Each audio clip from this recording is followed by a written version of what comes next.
Personal और professional दोनों front पे अनुपमा की जीत को बदला हार में कपूत तोशु और ना शुक्री आध्या ने।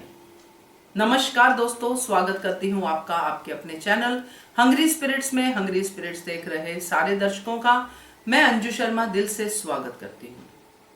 अनुपमा इतनी खुश है आज कि क्या ही कहना, मगर इस खुशी के बाद जो गम का दरिया आने वाला है उसकी जरा सी भी भनक नहीं है अनुपमा को।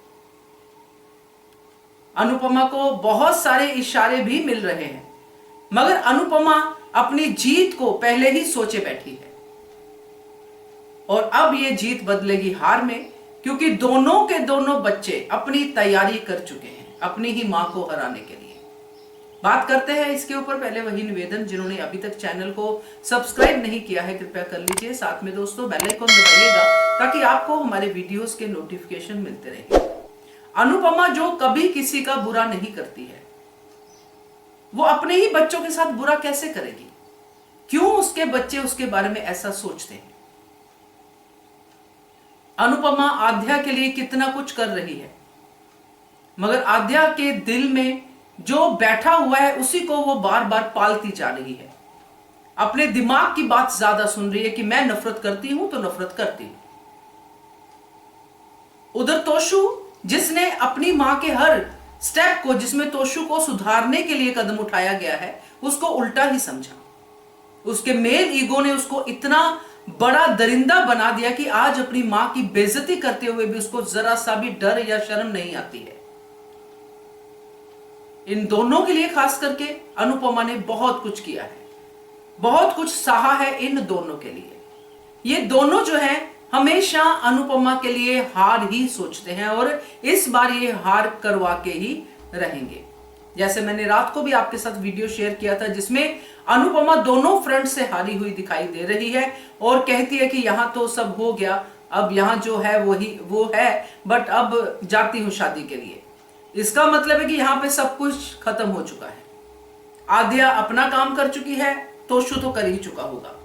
तो ये दोनों फ्रंट पे जो हार हुई है अनुपमा की, ये सच में पीड़ादायक है अनुपमा के लिए भी और हम सब के लिए भी, क्योंकि अभी अभी एक बड़ी अचीवमेंट अनुपमा ने हासिल की थी जिससे सबको बहुत एनकरेजमेंट मिली थी।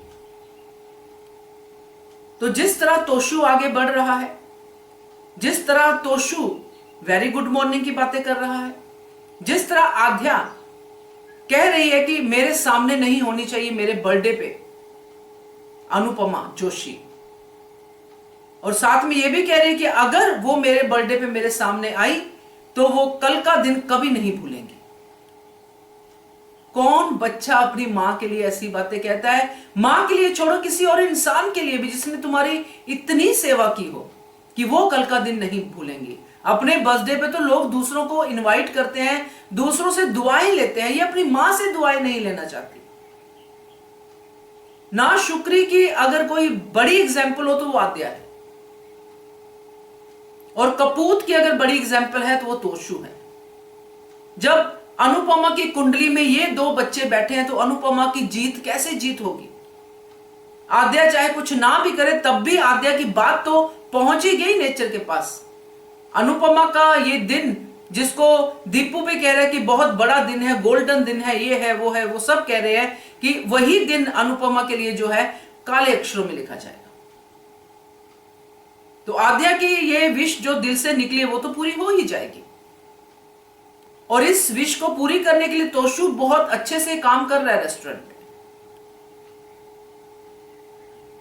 बट लाइव वीडियो में हम लोग डिस्कस करेंगे, इसके आगे बहुत कुछ है दोस्तों, बहुत पॉजिटिविटी है, क्योंकि जो भी होता है कुछ रीजन के लिए होता है, मैं हमेशा कहती हूं।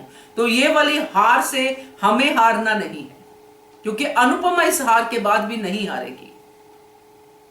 अनुपमा इस हार के बाद भी डबल जोश के साथ अगली जीत की तैयारी करेगी, क्योंकि यही है अनुपमा। यही हमें सिखाती है कि गिरना और गिर के कैसे संभलना है। ये कपूत तोशु, ये नाशुक्री आध्या कुछ भी करती रहे, मगर अल्टीमेटली जीत उसी की होती है जिसके साथ हौसला होता है, जिसके साथ कान्हा जी होते हैं। कान्हा जी भी परीक्षा लेते हैं अपने भक्तों की, तो वही चल रही है अभी अनुपमा की बैक टू बैक। तो देखते हैं क्या क्या कुछ होता है आगे। तो आपको कैसा लगा ये हारी हुई अनुपमा का ये वाला वीडियो, जरूर बताइएगा, क्योंकि मुझे पता है ये हारी हुई अनुपमा के आगे बहुत कुछ जीत को हासिल करने के रास्ते भी होंगे। लेट्स सी क्या होता है आगे आगे। Keep watching hungry spirits channel. Thank you so much. Subscribe to our channel by clicking the subscribe button. Click the bell button and enjoy the latest uploads from our channel.